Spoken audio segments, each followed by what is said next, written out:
দুর্ভাগ্যজনকভাবে 1947 সালে দেশ বিভক্ত হওয়ার পর 24 বছর পর্যন্ত পশ্চিম পাকিস্তানি শাসকরা আমাদের সঙ্গে গাদ্দারি করেছে, বিশ্বাসঘাতকতা করেছে। আল্লাহর কোরআনের শাসন দেওয়ার কথা বলে দেশটা স্বাধীন করার পর তারা আর তো আল্লাহর আইন জারি করে না, কোরআনের শাসন জারি করে না। আমাদের আলেম সমাজ বারবার রাষ্ট্র ব্যবস্থার কাছে, সরকারের কাছে বলল যে কোরআনী শাসন কেন জারি করো না? তারা বলে যে এটা এখনো শিশু রাষ্ট্র, শিশু রাষ্ট্র, এখনই এটাকে ইসলামী শরীয়তের বিধান দিলে এই রাষ্ট্র হজম করতে পারবে না। এই জন্য আগে আস্তে আস্তে রাষ্ট্রটা একটু শক্তিশালী হোক, একটু বড় হোক, তারপরে আমরা কোরআনী শাসন দিব। এইভাবে যেতে যেতে 10 বছর, 15 বছর, 20 বছর চলে যায়, কিন্তু কোরআনী শাসন দেয় না। হুজুরা জিজ্ঞাসা করলেন, আপনার এই শিশু সাবালক হবে কবে? কবে সাবালক হবে? শাইখুল হাদিস আল্লামা আজিজুল হক রাহমাতুল্লাহি আলাইহি আমার আব্বাজান বলতেন, 24 বছরেও পাকিস্তান নামক শিশু রাষ্ট্র এটার বালেগ হলো না। তো যেই পোলা 24 বছরেও প্রাপ্ত বয়স্ক সাবালক হয় না, ওই পোলা 90 বছরেও সাবালক হবে না। আল্লাহর কোরআনের আইনের কথা বলে পাকিস্তান স্বাধীন করা হয়েছিল। আল্লাহর কোরআনের আইনের কথা বলে বাংলাদেশ ভারতকে তালাক দিয়েছিল। আল্লাহর কোরআনের আইনের জন্য বাংলাদেশ দিল্লিকে লাথি মেরেছিল।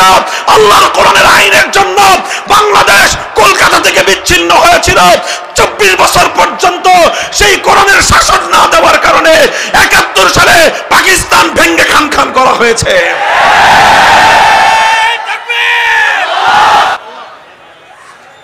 এদিকে তাকান না ভাই, ওদিকে যা হয় হোক, আপনারা লক্ষ্য করেন কথা, এদিকে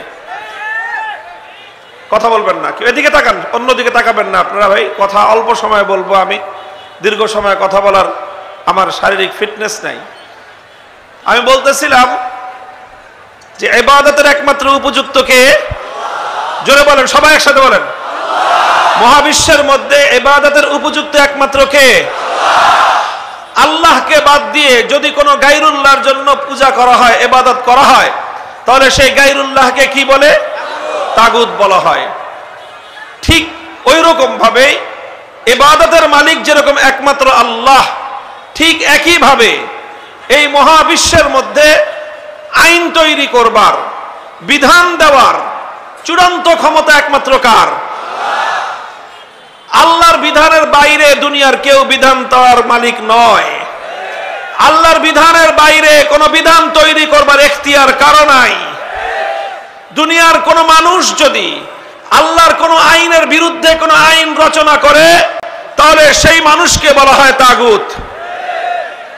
যেরকম আল্লাহকে বাদ দিয়ে যদি কোনো গায়রুল্লাহর পূজা করা হয়, তাহলে সেই গায়রুল্লাহকে যেরকম তাগুত বলা হয়, ওই রকম ভাবে আল্লাহর আইনের বিরুদ্ধে যেই গায়রুল্লাহ আইন করবে, আল্লাহর আইনের বিপরীতে যেই মানুষ বিধান তৈরি করবে, সেই মানুষকেই বলা হবে তাগুত।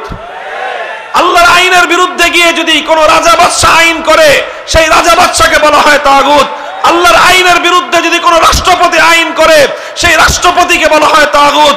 আল্লাহর আইনের বিরুদ্ধে যদি কোনো প্রধানমন্ত্রী আইন করে, সেই প্রধানমন্ত্রীকে বলা হয় তাগুত। আল্লাহর আইনের বিরুদ্ধে কোন মন্ত্রী পরিষদ যদি কোনো আইন অনুমোদন দেয়, সেই মন্ত্রী পরিষদকে বলা হয় তাগুত।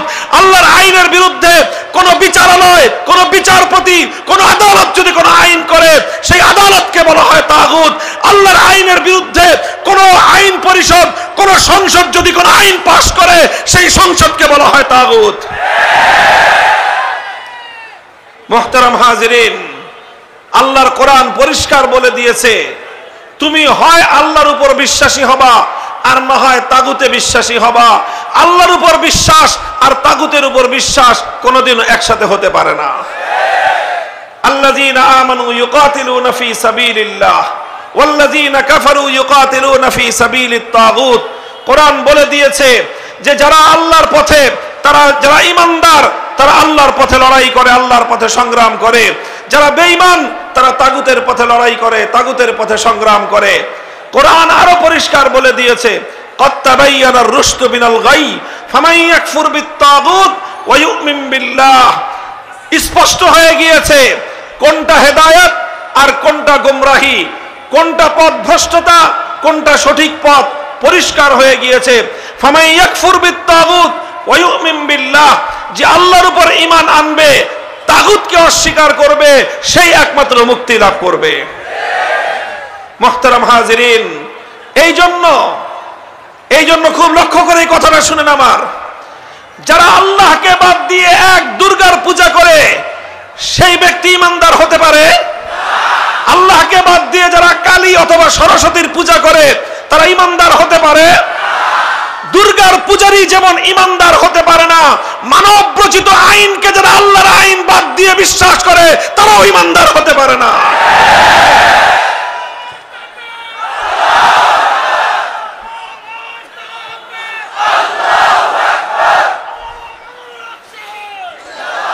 মুসলিম জাতির মধ্যে, মুসলিম সমাজের মধ্যে এই অভিশাপ কোনোদিন ছিল না। মুসলমানদের মধ্যে আল্লাহর আইনের বিরুদ্ধে গিয়ে মানুষ নিজেরা আইন তৈরি করে সেই আইনের দ্বারা মানুষকে শাসন করবে, এই অভিশপ্ত ধারা মুসলমানদের মধ্যে ছিল না। এই ধারা ছিল ইহুদিদের মধ্যে, এই ধারা ছিল খ্রিস্টানদের মধ্যে, এই ধারা ছিল মূর্তি পূজকদের মধ্যে। এক আল্লাহ বিশ্বাসী একত্ববাদীদের মধ্যে কোনোদিন এই বিষয়টা, এই অভিশপ্ত ধারা ছিল না। সর্বপ্রথম মুসলমানদের মধ্যে এই অভিশপ্ত ধারা চালু করেছিল তাতারিরা। তারা চেঙ্গিস খানের বানানো আইন, আল্লাহর আইনের পরিবর্তে আল্লাহর আইনকে উৎখাত করে সমাজে তারা চেঙ্গিস খানের আইন বাস্তবায়ন করেছিল। তখন মুসলমানরা সেই তাতারিদের বিরুদ্ধে যুদ্ধ করেছে, লড়াই করেছে, জীবন দিয়েছে। হাজার হাজার নয়, লক্ষ লক্ষ মুসলমান শাহাদাত বরণ করে তারপরে সেই তাতারিদের বর্বরতাকে রুখে দিয়ে আবার মুসলমানদের মধ্যে আল্লাহর আইনের শাসন তারা ফিরিয়ে এনেছিল। মুহতারাম হাজিরিন, এইভাবে চলতে চলতে 18 শতক পর্যন্ত পৃথিবীতে মুসলিম সমাজে আল্লাহর আইন বলবৎ ছিল। যখন 1757 সালে এই পাক ভারত উপমহাদেশকে ব্রিটিশ সাম্রাজ্যবাদ দখল করে নিল, ব্রিটিশরা আমাদের দেশ দখল করলো, ফ্রান্স গোটা মুসলমানদের আফ্রিকার বিশাল অঞ্চল দখল করলো, ইতালীয় সাম্রাজ্য দখল করলো। এইভাবে পশ্চিমা সাম্রাজ্যবাদীরা মুসলিম দেশগুলো দখল করতে করতে তারা যখন মুসলমানদের বিশাল অঞ্চল দখল করে নিল, এই প্রথম ভারত উপমহাদেশে ব্রিটিশরা আল্লাহর আইন উৎখাত করে দিয়ে ব্রিটিশ প্রবর্তিত আইনের দ্বারা মুসলমানদের এই দেশকে তারা শাসন করতে আরম্ভ করলো। যখন আল্লাহর আইনের পরিবর্তে ব্রিটিশ প্রবর্তিত শাসন ব্যবস্থা আইন চালু হলো, তখন এদেশের আলেম সমাজ ফতোয়া জারি করলেন। শাহ আব্দুল আজিজ মুহাদ্দিস দেহলভী রহমতুল্লাহ আলাইহি 1803 সালে ফতোয়া দিলেন যে এই এলাকায়, এই দেশে মুসলমানের সংখ্যা যতই হোক, মুসলমানরা যত নিরাপদে ধর্মকর্ম পালন করুক না কেন, যেহেতু রাষ্ট্রে আইন আল্লাহর নেই, বরং আল্লাহর আইনের পরিবর্তে ব্রিটিশের আইন চলছে, যেই দেশে যেই জনপদে ব্রিটিশের আইন চলে, মানুষের আইন চলে, সেই জনপদ দারুল ইসলাম থাকতে পারে না, সেই জনপদ ইসলামের দেশ থাকে না, সেই জনপদকে বলা হয় দারুল হরব, অর্থাৎ সেই জনপদ হলো শত্রু কবলিত দেশ। ইসলামের দৃষ্টিতে সেই দারুল হরবকে, শত্রু কবলিত সেই দেশকে আবার ইসলামের দেশে পরিণত করার জন্য জিহাদ করা প্রত্যেক মুসলমানের জন্য ফরজ। এই ফতোয়া দেওয়ার পরে 1831 সালে বালাকোটের রণাঙ্গনে জিহাদ হয়, 1857 সালে শামলীর রণাঙ্গনে জিহাদ হয়। মুসলমানরা জিহাদ করেছে, আবার ব্রিটিশের শাসনকে বাতিল করে আল্লাহর আইনের দ্বারা মুসলিম সমাজকে শাসন করার যুগ ফিরিয়ে আনবার জন্য বারবার মুসলমানরা শাহাদাত বরণ করেছেন, জীবন দিয়েছেন, কিন্তু সফলতা লাভ করতে পারেন নাই। 1866 সালে দারুল উলুম দেওবন্দ প্রতিষ্ঠিত হওয়ার 80 বছরের মাথায় 1947 সালে এই ব্রিটিশরা ভারত উপমহাদেশ, এই পাক ভারত বাংলাদেশ, এই অঞ্চল ছেড়ে ব্রিটিশরা পালিয়ে যেতে বাধ্য হয়। ব্রিটিশরা যখন এই দেশটা ছেড়ে চলে যায়, তখন এই দেশে প্রধান 2 জাতি বসবাস করত। এক জাতি হলো মুসলিম, আর এক জাতি হলো হিন্দু। তখন মুসলমানরা চিন্তা করলো, যদি আবার আমরা হিন্দুদের সঙ্গে একসাথে একটা দেশ গড়ি, তাহলে সংখ্যা বেশি হিন্দু মুসলমানদের তুলনায় হিন্দুরা সংখ্যায় বেশি থাকার কারণে রাষ্ট্রের মধ্যে হিন্দুদের প্রভাব থাকবে, মুসলমানদের আল্লাহর আইন ইসলামী শাসন শরিয়ার আইন বাস্তবায়ন হবে না। এই জন্য মুসলমানরা তখন সিদ্ধান্ত নিল যে আমরা ছোট হলেও আলাদা রাষ্ট্র চাই। 1947 সালে মুসলমানদের জন্য একটা আলাদা ভূখণ্ড হলো, আলাদা একটা রাষ্ট্র হলো। আর সেই রাষ্ট্র গঠন করার জন্য এই পাক ভারত উপমহাদেশের সবচেয়ে বেশি ত্যাগ আর কোরবানি স্বীকার করেছে এই বাংলাদেশের মুসলমানরা। বাংলাদেশের মুসলমানরা বাড়ির কাছের এই কলকাতাকে লাথি মারছে, বাড়ির কাছের দিল্লিকে তালাক দিয়েছে, নিজের বাড়ির চতুর্পার্শ্বে ভারতকে উপেক্ষা করে 2000 মাইল দূরে পশ্চিম পাকিস্তানের মুসলমানদের সঙ্গে একসাথে হয়ে একটা রাষ্ট্র গঠন করেছিল। উদ্দেশ্য ছিল পশ্চিম পাকিস্তানিদের সঙ্গে ঐক্যবদ্ধ হওয়া নয়, বরং টার্গেট আর উদ্দেশ্য ছিল একটাই, সেটা হলো এখানে আইন আর শাসন হবে আল্লাহর আইন, শাসন হবে কোরআনের শাসন। এজন্য আমাদের এই বাংলাদেশের মুসলমান, আমাদের বাপদাদারা অনেক ত্যাগ আর কোরবানি স্বীকার করেছেন। মুহতারাম হাজরিন, সেই দুঃখজনক ইতিহাস বলবার সময় আমার নাই। যত ত্যাগ আর কোরবানি আমাদের পূর্বপুরুষরা দিয়েছেন, সেই পশ্চিম পাকিস্তানের বেলুচিস্তান, লাহোর আর করাচি আর সেই খাইবার পাখতুনখোয়ার সীমান্ত প্রদেশের মুসলমানরা, পাঞ্জাবের মুসলমানরা অত রক্ত দেয় নাই আমার এই বাংলার মুসলমানরা যত ত্যাগ আর কোরবানি স্বীকার করেছে। একটাই আকাঙ্ক্ষা ছিল, একটাই স্বপ্ন ছিল, একটাই চাহিদা ছিল যে আমরা না খেয়ে থাকবো, আমরা না পড়ে থাকবো, আমরা দারিদ্র্যের কষাঘাতে জর্জরিত হব, সব দুঃখ কষ্ট মেনে নিব, কিন্তু আমরা আমাদের এই জমিনে আল্লাহর আইন চাই, আমাদের জমিনে আমরা কোরআনী শাসন ব্যবস্থা চাই। কোরআন প্রেমিক, নবী প্রেমিক, দেশ প্রেমিক, তাওহীদি মুসলমান ভাই ও বন্ধুগণ, মাধবদী ওলামা পরিষদের উদ্যোগে আয়োজিত আজকের এই মাহফিলে দীর্ঘ কয়েক বছর পর আপনাদের সাথে মিলিত হওয়ার সৌভাগ্য আল্লাহ পাক দান করেছেন। আজকে এখানে আসতে পারবো এ ব্যাপারে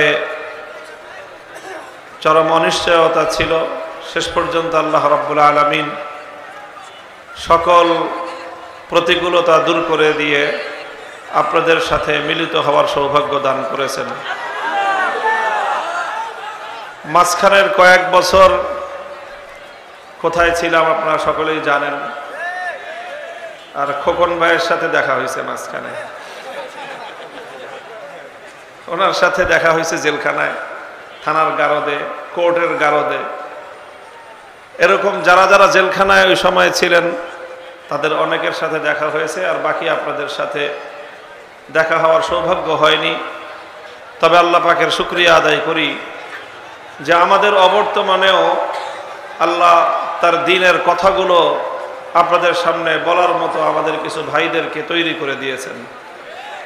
এবং আলহামদুলিল্লাহ, ইন্নাল্লাহা ইয়াগরিসু লিহাযাদ দ্বীনি গারসান, আল্লাহ রাসূল সাল্লাল্লাহু আলাইহি ওয়াসাল্লাম ইরশাদ করেছেন যে আল্লাহ এই দ্বীনের জন্য নিত্য নতুন চারা উৎপাদন করে দেন। চারা উৎপাদন করেন আল্লাহ। যেই জায়গায় খালি উর্বর মাটি থাকবে সেখানে উন্নত মানের গাছের চারা যদি কোনোভাবে রোপণ করা যায় তো সেই চারা উৎপাদন হবেই। তো স্বয়ং আল্লাহ রাব্বুল আলামিন বলেছেন যে বিভিন্ন সময়ে সময়ে যখনই প্রয়োজন হবে আল্লাহ এই দ্বীনের জন্য এরকম নতুন নতুন মুখ তৈরি করে দিবে, যাদের কথা কেউ কোনোদিন কল্পনাও করে নাই। এমন মানুষকে দিয়ে আল্লাহ পাক রব্বুল আলামিন তার দ্বীনের এমন খেদমত আল্লাহ নিবেন, এমন ভূমিকা তারা পালন করবে যে মানুষ কল্পনাও করতে পারে নাই। তো 2021 সালে মনে হয়েছিল যে এক শ্রেণীর আলেমদের উপর ওই সময়ের ফ্যাসিবাদী জালিম সরকারের রোষানল পড়েছিল। সেই আলেম কারা? যারা সমাজের অন্যায় এবং অসঙ্গতি নিয়ে, বিশেষ করে রাষ্ট্র এবং রাজনীতিতে ইসলাম বিরোধী যখন কার্যকলাপ হয় ওই কাজগুলোর, ওই সকল অন্যায়ের যারা প্রতিবাদ করে ওই সকল আলেমরা ছিল বিগত সরকারের প্রথম সারির দুশমন। আবার বলছি, লক্ষ্য করেন কথা, আপনারা যে যে অবস্থায় আছেন একেবারে ওই অবস্থায় থাকেন, নাড়াচাড়া করবেন না, কোনো কথা বলেন না, শব্দ করেন না। যেই সকল আলেম ওলামারা, যেই সকল আলেমগণ সমাজ এবং রাজনীতি, রাষ্ট্র এবং রাজনীতিতে ইসলাম বিরোধী কার্যকলাপ হতে দেখলে প্রতিবাদ করে, সেই সকল ভুলগুলো সংশোধন করার জন্য আহ্বান জানায়, এই সকল আলেমদের কণ্ঠরোধ করা ছিল বিগত সময়ের ফ্যাসিবাদের অন্যতম এজেন্ডা। এই জন্য বেছে বেছে শুধু বড় বড় আলেমদেরকে গ্রেফতার করা হয়েছে, তাদের কণ্ঠরোধ করা হয়েছে, ব্যাপারটা এমন না।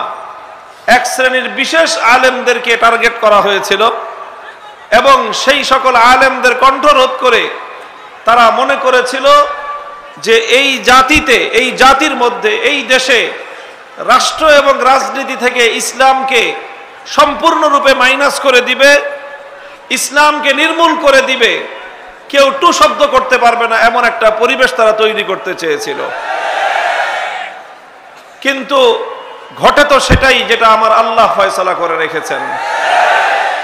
তারা চেয়েছিল এই দেশে যেন আর কোনো মাহফিলে রাষ্ট্রের কোনো সিদ্ধান্ত নিয়ে কেউ যেন আলোচনা না করে। তারা চেয়েছিল যে রাষ্ট্র, সরকার ইসলাম বিরোধী যে কোনো সিদ্ধান্ত নিতে মনে চাইলে নিবে, আলেম সমাজ সেই ব্যাপারে কথা বলতে পারবে না। আমরা আমাদের বার্তা আজকে পরিষ্কার করে দেই, পরিস্থিতি যত ভয়াবহ হোক না কেন, যখনই যে কোনো সমাজ, যে কোনো পর্যায়ে, ব্যক্তি পর্যায়ে হোক, গোষ্ঠী পর্যায়ে হোক, অর্থনৈতিক বিষয়ে হোক, ব্যবসা বাণিজ্যের ক্ষেত্রে হোক, রাষ্ট্র কিংবা রাজনীতি হোক, যদি সেখানে সুস্পষ্ট ইসলামের বিধান লঙ্ঘিত হতে দেখা যায়, কোরআন সুন্নাহ বিরোধী কোনো কার্যকলাপ যদি জাতির উপর চাপিয়ে দেওয়ার চেষ্টা করা হয়, তখন তার বিরুদ্ধাচরণ করা, তার প্রতিবাদ করা, তাকে রুখে দাঁড়ানো, এটা উম্মতের আলেমদের জন্য ফরজ। উম্মতের আলেমদের একটা শ্রেণী এ দায়িত্ব পালন করবেই। এ দায়িত্ব পালন করতে গিয়ে যদি আলেমদেরকে ফাঁসি কাস্টে ঝুলতে হয়, তারা ঝুলবে। যদি শাহাদাত বরণ করতে হয়, জীবন দিবে। রক্ত যদি দিতে হয়, রক্ত দিবে। ইসলাম দুনিয়াতে কচুরি পানার মতো ভেসে আসে নাই। ইসলাম দুনিয়াতে কারো দয়া এবং দাক্ষিণ্যের উপর বেঁচে আসে নাই। এবং দুনিয়াতে যতদিন ইসলাম বেঁচে থাকবে, তার স্বকীয় শক্তিতে নির্ভর করে বেঁচে থাকবে। এবং সেজন্য প্রত্যেক যুগে যুগে, প্রত্যেক সমাজে, প্রত্যেক জনপদে সেই আলেম তৈরি হতে হবে যারা রাষ্ট্র এবং রাজনীতির ইসলাম বিরোধী প্রত্যেকটি অন্যায়ের প্রতিবাদ উচ্চ কণ্ঠে করবে ইনশাআল্লাহ। আল্লাহ পাক রব্বুল আলামিন তৌফিক দান করেন। মুহতারাম হাজিরিন, আপনারা জানেন যে আমি বিকাল ৩টায় হাসপাতাল থেকে রিলিজ পেয়েছি। ৪টার সময় আজকে বাংলাদেশের একটি ক্রান্তিকালের ঐতিহাসিক একটি প্রোগ্রাম আজকে হয়েছে। বাংলাদেশের স্বাধীনতা পরবর্তী ৫৩ বছরের ইতিহাসে এমন নজির নাই যে একটা দেশকে রক্ষা করার জন্য আধিপত্যবাদী একটা শক্তির বিরুদ্ধে গোটা দেশের সকল মত এবং পথের সকল রাজনৈতিক নেতৃবৃন্দ ঐক্যবদ্ধ হয়ে গিয়েছেন। তারা আমাদেরকে যতই দুর্বল করতে চাচ্ছে, আমাদের মধ্যে ঐক্য আরো বেশি সুসংহত হচ্ছে। এটা একথা প্রমাণ করে যে ইনশাআল্লাহ বাংলাদেশকে যারা ধ্বংস করতে চায়, বাংলাদেশ ধ্বংস করতে পারবে না ইনশাআল্লাহ। কোন জাতি যদি একটা বিষয় ঐক্যবদ্ধ হয়, তাহলে সেই জাতিকে ধ্বংস করা যায় না। সেই জাতির ঐক্যবদ্ধ কোন বিষয়কে, ঐক্যবদ্ধ ইস্যুকে, ঐক্যবদ্ধ টার্গেটকেও তাদের কাছ থেকে ছিনতাই করা যায় না। মুহতারাম হাজিরিন, আমি আপনাদের সম্মুখে কোরআনে পাকের সূরা আলে ইমরান থেকে একটি আয়াত তেলাওয়াত করেছি। সূরাতুন নিসা থেকে ৬০ নম্বর আয়াতটি তেলাওয়াত করেছি।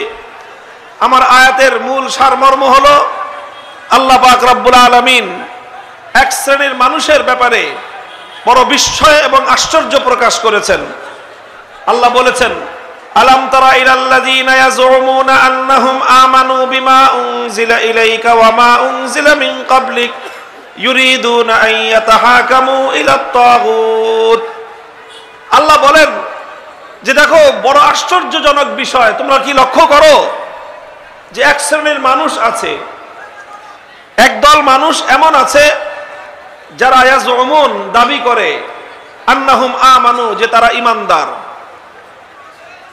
এক ধরনের মানুষ আছে যে তারা নিজেরা দাবি করে কি তারা ঈমানদার, তারা মুমিন, অথচ ইউরিদুনা আন ইয়াতাহাকামু ইলাত তাগুত, অথচ তারা তাগুতের কাছে বিচার চাইতে যায়, অথচ তারা তাগুতের কাছে সিদ্ধান্ত এবং ফয়সালা জানতে চায়।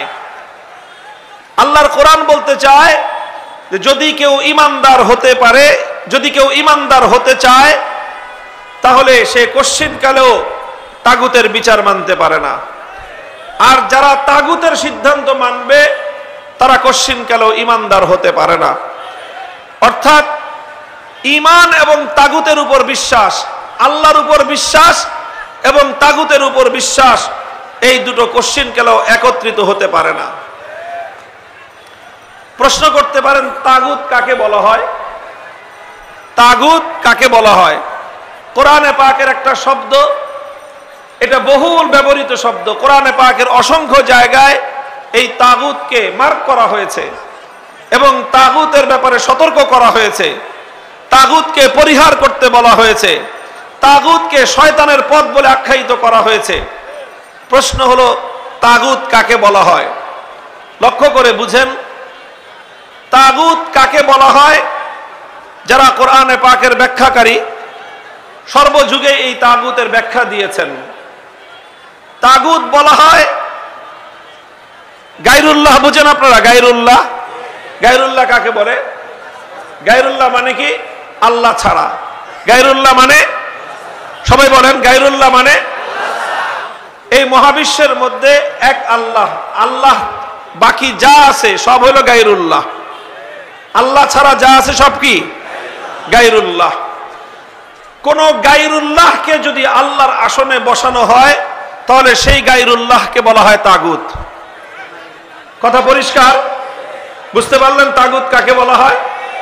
কোন গায়রুল্লাহকে যদি আপনি আল্লাহর আসনে বসান, আল্লাহর স্থানে যদি গায়রুল্লাহকে বসান, আল্লাহর স্থান যদি আপনি গায়রুল্লাহকে দেন, তাহলে সেই গায়রুল্লাহকে কি বলে? তাগুত বলা হয়। যেমন ইবাদত একমাত্র কার প্রাপ্য? ইবাদতের মালিক একমাত্র কে? ইবাদত যদি আল্লাহ ছাড়া অন্য কারো গায়রুল্লাহর জন্য করা হয় তাহলে সেই গায়রুল্লাহকে বলা হয় তাগুত। যেরকম কেউ যদি দুর্গার পূজা করে তাহলে এই দুর্গাটাকে বলা হবে তাগুত। কেউ যদি সরস্বতী, কালী ইত্যাদি বিভিন্ন মূর্তির পূজা করে তাহলে ইবাদত এবং পূজা একমাত্র কে পায়?